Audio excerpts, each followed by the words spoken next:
For today's video guys, ipapakita ko sa inyo itong nabili kong ballpen. Oh, ballpen talaga siya guys. Oh. Pwede siyang magsulat. Yan yung sulat niya guys. Ayan. So, hindi lang siya basta ordinary ballpen guys. Kaya medyo may kamahalan. Ito ay isang spy camera na nabili ko sa Lazada.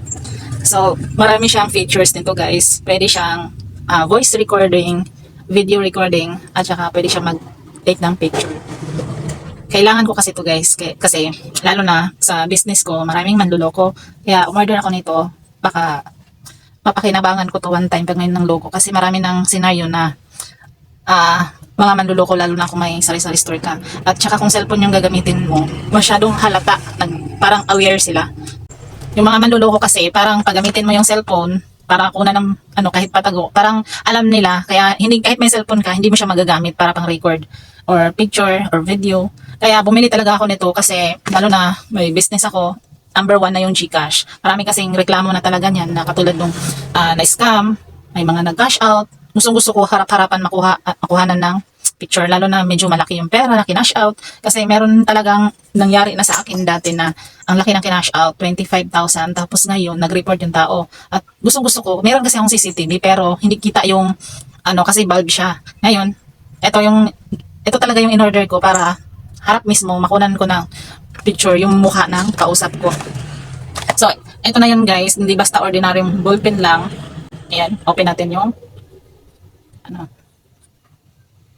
So, ito yung saksakan ng charger at saka ito naman yung sa memory card or SD card. Yan. Dito ilalagay. So, ibalik lang natin yan guys. Ang kagandahan dito kasi pwede siyang pangsulat. Dahil ballpen siya, hindi siya halatang camera. Kasi kahit na may kausap ka tapos magsusulat ka, hindi nila alam na nakunan ng video. Ang purpose ko naman dito guys is para lang talaga sa mga importanteng mga bagay na kailangan, lalo na kung may mga ebidensya or mga kaganapan na kailangan mong kunan, kapag record ka. Tapos ito naman yung SD card, tinanggal ko na. Tapos ito naman yung charger niya. Ito yung charger niya. Kasya sa mga cellphone na, ordinary cellphone, ayan. Ito guys, gagamitin natin to dito. Ayan. Pwede natin siyang tanggalin. Then, kung mag-charge ka, dito lang siya, oh. Ito naman yung SD card guys. So, ilalagay lang natin tong SD card guys. Ayan. Hanggang dyan lang. Nakausli lang siya. Ayan o. Then, ilalagay na natin yung takip. Tapos, babasahin natin tong manual kung paano siya i-operate.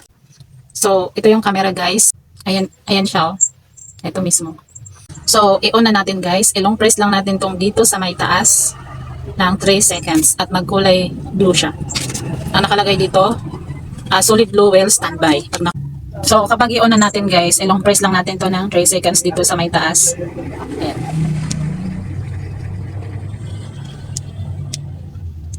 Ayan, nagkulay blue na siya.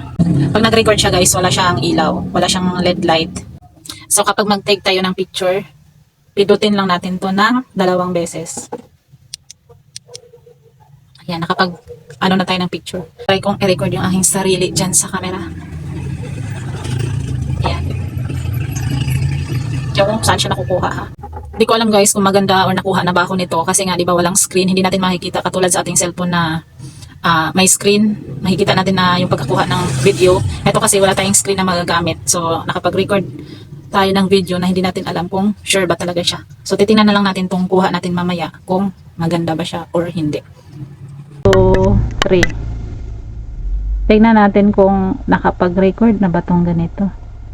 Mahirap kasi guys kasi hindi ko makikita kung hindi katulad sa cellphone na nakikita natin na nakapag-record na siya, makikita natin sa screen. So ang pag-video recording pala dito guys, automatic na siya. Kapag ilong press mo siya ng 3 seconds, ayan magkulay blue siya. Pag nag-stop yan, yung blink ng kulay blue, ibig sabihin yan, nag-record ba siya ng video. Pag wala ng kulay blue. Then, kapag i-off naman natin guys, ilong press lang natin dito ng 6 seconds. Tapos, yung nito, kunin mo lang tong SD card. Pwede mo siyang i-insert sa cellphone mo. Ayan. kunin mo itong SD card, tapos i-insert mo yun sa cellphone mo, doon mo makikita yung video recording. Or meron silang free kasi na card, USB card reader, pwede mo rin siyang i-insert dito, tapos i-connect doon sa laptop or computer, kung makikita mo na rin yung na-record. So ayun guys, susubukan ko na siya sa labas guys. Bibili ako ng pang-almusal at gagamitin ko na siya. Dito ko siya ilalagay para makakuha tayo ng video sa labas.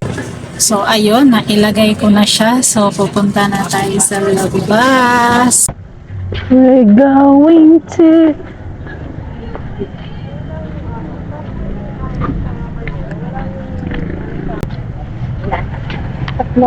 Tatlong utang. Ano to, malagkit? Oo, malapit daw yun. Kaya sa 10 piso na. Magkano to?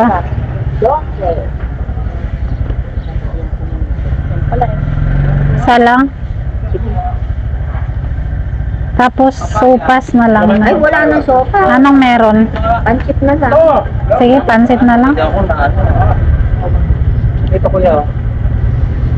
Ay, makakakain natin. Wala ka bang barya dyan? O, 5 pa lang yan. Binarya ko lang. 56. 50 na lang. Para kami uuwi na. Makauwi na, no? Gusto ko. Sabado na dito.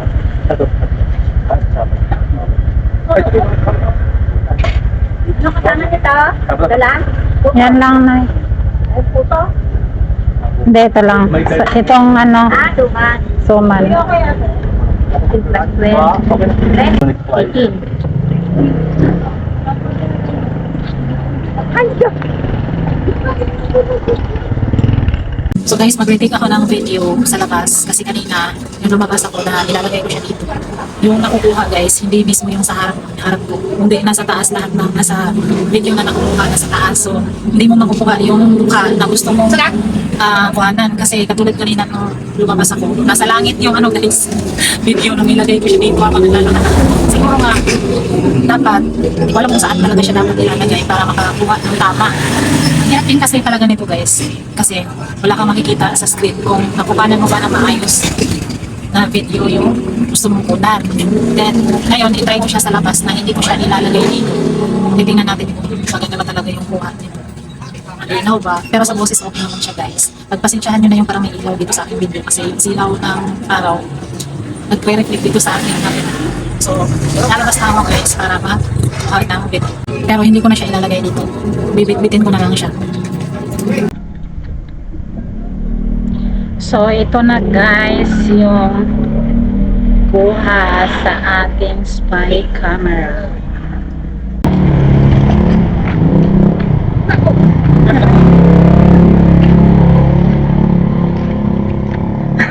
Sabay ganun. Nagtitesting kasi ako. Ito yung tindera guys. Joke. Bibili akong saging. Tinetesting ko itong aking camera.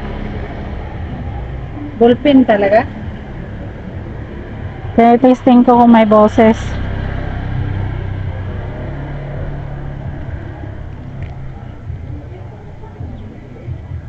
May piraso. Ano? 6. Hello. 6. Mahirap di man makita. 33. Gataan ko to. Namimiss sa. Nakakamiss kumain ng may nakamis.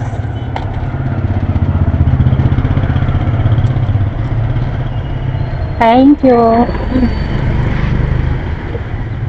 Ayan guys, ito na yung kuha ko. Tatawid na ako.